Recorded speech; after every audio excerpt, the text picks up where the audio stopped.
Welcome back to the Morning Brief right here on Channels Television, and this is Truth Table 2. That's Truth Table 1. So on this segment, we're reviewing the papers. What are the papers saying this morning? And beyond what they're saying, beyond the big captions and, the bylines, what are they saying?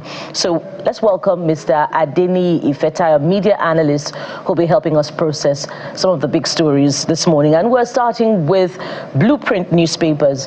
Now, Blueprint has a potpourri of stories: security, economy. But let's start with the big story. And it is rendered thus: Presidential Committee on Tax Reforms. We wrote 6 governors, only Ubasani Sanwo-Olu met us. Now, there are some writers, says others have no time for us. Governors Forum invited us, called us, cancelled appointments 4 times. Now, this, is off of the back of an interview granted over the weekend by the Presidential Committee on Tax Reforms and indeed some other political stalwarts.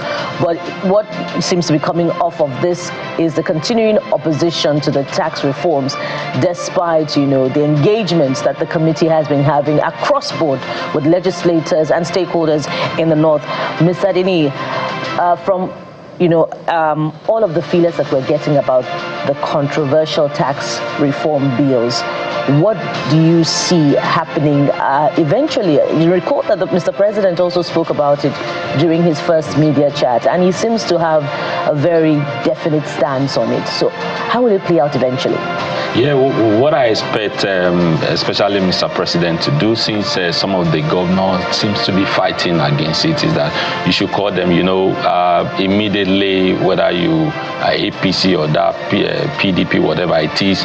Once election have been conducted, you are in the affairs of the nation or your state, we all need to rally around to come together. And that is what I expected them to do. If there are gray areas you think you are not comfortable with, if you bring it to the table. Not that we are all working together as a nation to make sure that whatever the commonwealth of the nation is shared across board, so that we can move forward. But for some to come because I don't like his face, I don't like her face, I don't like his policy, or I don't like her policy, that is not the time to play against a reform that I think is going to be beneficial to all Nigerians. So if you have some concern, bring it forward. I heard the committee say that they've had several appointments being cancelled because we have about 36 state governors. So why is it that only 2 or 3 that are meeting with the committee? If you have a reservation, come up with it and not just working against something that I think will be beneficial to the whole nation. It sounds as if there'll be more opposition in the coming days, but we'll see how it plays out.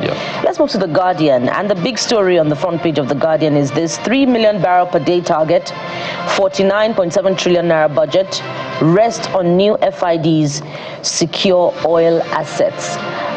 Is this cast in stone?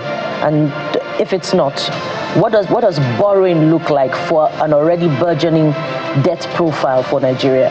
One thing about all these, whether Paris Club, whether IMF giving you loan, is the capacity for you to pay back. And also, if the loan will be used for infrastructure development or human capacity development that can snowball to, economy or robust economic activity in the nation. So it's not just about Nigerian borrowing, it's what are we using it for? How is it translating to economic development of the nation? I hope I listen to you when you are talking about our big cousins, or we are big cousin to Ghana in terms of currency. How are we strengthening our naira? How are we strengthening our where we have advantage over other nations, so those are the things that we should be looking at. It's not just borrowing. What are you using it? Unlike a normal individual that will borrow money and you go to the party, that's not what it's meant for.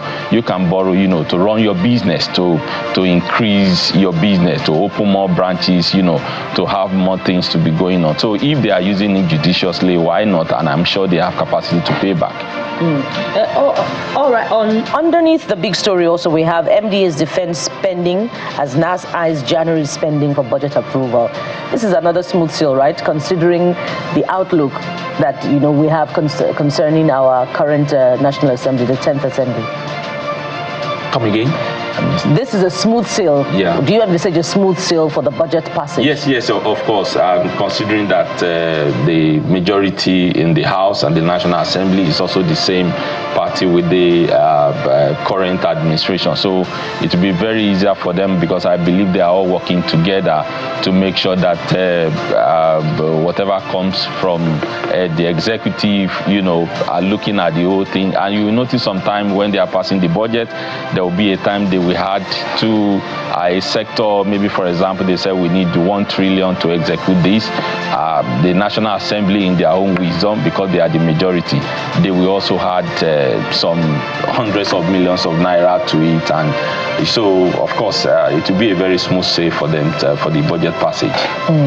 And, there was a joke about the mistake that Mr. President made in the presentation of the budget being more of a prayer for the National Assembly than any other thing. But let's move from there to Leadership newspaper, and it goes away from all the other national issues now to the education sector. It says, that's the big story now from the front page of Leadership. Growing concern over quality of private schools. Proprietors compromise standards, use cheap labor. Stakeholders blame poor funding of public schools. 80% of secondary schools privately owned. Now, there are a lot of issues in this space. I'd just like you to speak to it. Yeah, education is very key, and people look at, what is moving now in Nigeria? Where can I make some quick money? So they don't put infrastructure in the place. They don't put human capacity development in place. Some of the private school, I don't think they organize training the trainers. So those are the things that we can do. I remember I was in Finland 2 years ago, and Finland had been voted for the best country in the world for the 6th time or 5th times. And one of the criteria that I use is the education sector. For you to teach just even a kindergarten or primary school, you must have a master's degree. It's not just because I have money to throw around, let me just establish school. And most of these schools, they are public school.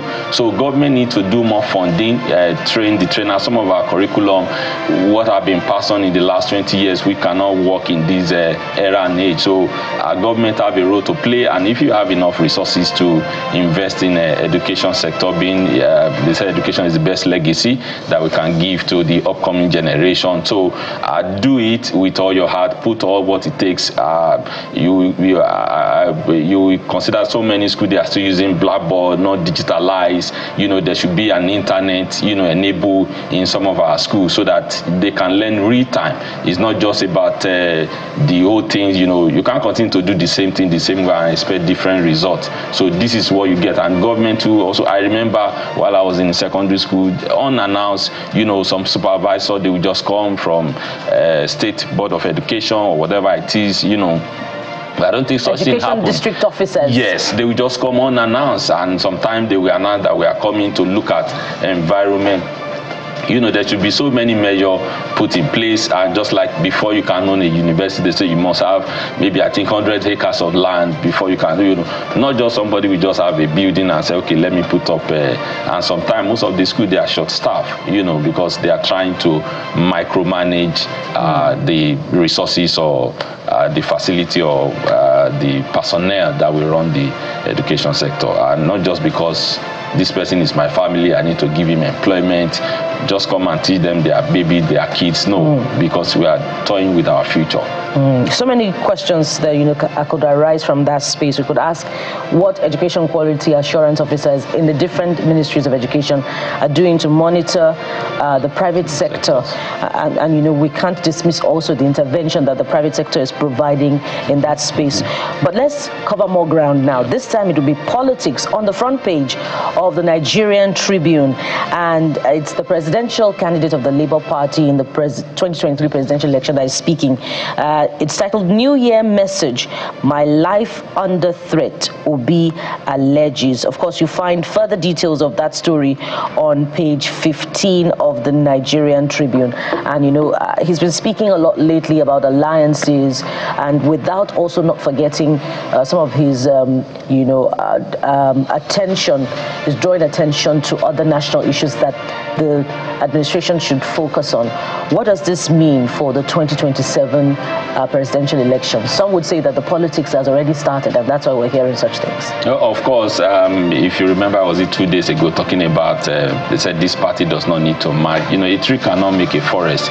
You need to collaborate, you need to synergize, and talking about the threat to his life, I don't think it's something that should be taken lightly, and this time one of the high-ranking police officers should approach and say, let's look at it, let's investigate, and I'm sure Nigeria will still need to do more on our database so that there's no, at least a number we send a message, it can be traced to an individual, then you can pick it and investigate and know the rationale behind such message. And politics has already started. It's just all about numbers, and God helping us, some of our elections, they are still money dues, not all, but we just pray that it will get better and people should be more aware, because you can't ask someone that somebody that want to rule your life in the next 4 years. You should be conscious of who is that person, and you can entrust such an individual with your vote come 2027.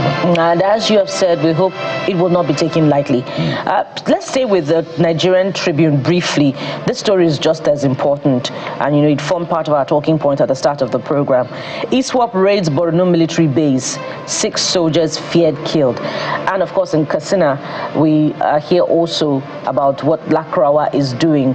What are your thoughts on this developing situation, particularly with reports that many more are living in fear of their lives, you know, following the tension between Nigeria and Niger Republic? Yeah, our security apparatus needs to be looking to, they need to collaborate more, synergize. It's not all about this is the military operation or this is a police operation. It's high time they come together. You know, that also boils down to our data, and of course they should involve the traditional institution, because they are the ones that sit in the local community, that know who is the bad guys or who is the bad boys and all of that. And they've been talking about whistleblower. It's not just to be limited to just financial misappropriation alone. I think it should be extended. If you hear something or you see something that does not look right, say something. Let there be a number that you can call, let there be a message that you can send.